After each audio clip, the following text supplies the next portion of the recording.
Hello class, and welcome to week 1 of our course.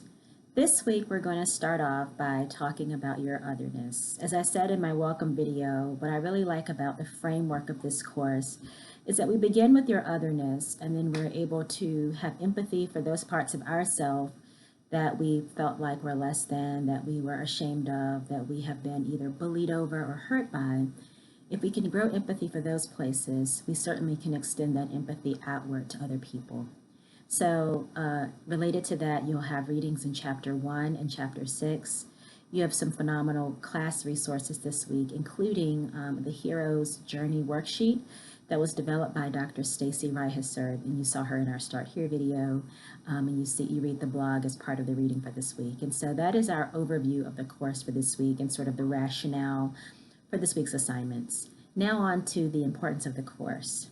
Turn on your TV, right? Watch the news, go on social media.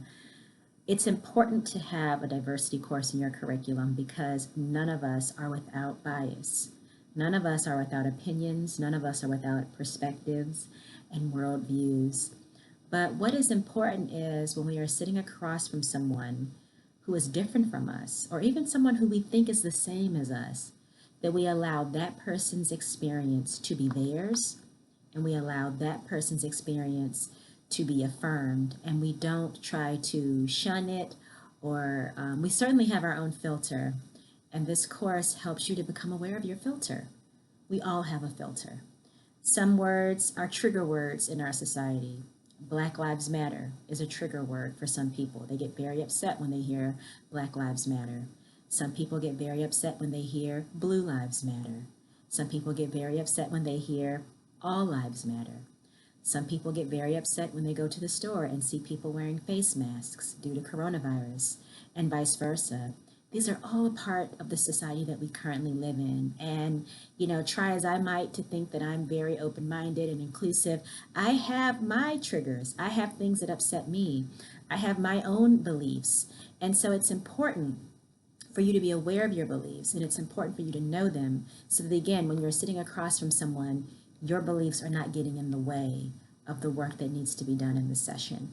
What we do is powerful. I love being a counselor educator. I love being a counselor. I haven't had an opportunity to meet you all face to face at residency, but when I do, I always give my spiel about going to counseling. I love it. I would not be the person I am today without it. And so you have to be honest in this course. If with no one else, at least with yourself. Being honest within this course is incredibly important. So that is why this course is important in the curriculum, and I also have a little writing there. You have to be able to sit and hold space for a variety of things, and just saying that I don't think I can do that or that doesn't make me comfortable is not an okay answer. It's not even ethical. What is ethical is if you lack the competence to treat a certain condition, not that if it makes you uncomfortable. And so really, really sit with that and think about that. So that is what I'll say about the class. I forgot one of the assignments. You have a case analysis. So throughout the term, you're going to have case analyses. Your first case analysis is with Jeanette. Please look at the rubric and make sure you answer the critical elements. But also, I know these are case studies. They're not real people, but really try as you might to think that this person is sitting across from you, and really in your personal space, how would you work with this client? What are some of the things that you would want to do?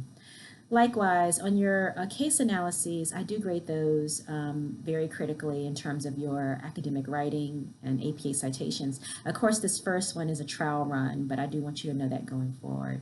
So you have a discussion post, then you have a journal entry, and you'll have the case analysis on Jeanette.